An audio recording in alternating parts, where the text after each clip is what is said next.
ಭೈರವಿ,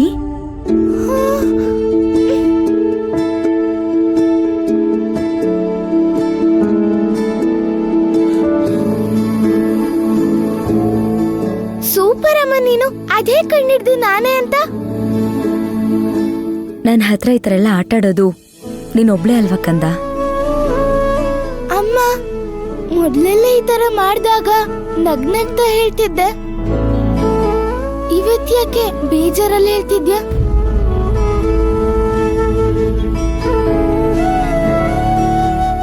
ಅದು ಆಫೀಸಲ್ಲಿ ಸ್ವಲ್ಪ ವರ್ಕ್ ಟೆನ್ಷನ್ ಇದೆ ಕಂದ, ಅದಕ್ಕೆ. ಯಾಕೆ, ಏನಾಯ್ತಮ್ಮ? ನಾವು ರಾವಣ್ ನಡೆಸ್ತಾ ಇದ್ದಿದ್ದ ಎಕ್ಸ್ಪೋರ್ಟ್ ಕಂಪನಿ ತಗೊಂಡಿದ್ವಲ್ಲ, ಅಲ್ಲಿ ನಮ್ ಬ್ರಾಂಚ್ ಇಂದ ಪಾರ್ಸಲ್ ಬರುವಾಗ ಸ್ಮಗ್ಲಿಂಗ್ ಐಟಮ್ಸ್ ಬಂದ್ಬಿಟ್ಟಿದ್ಯಂತೆ.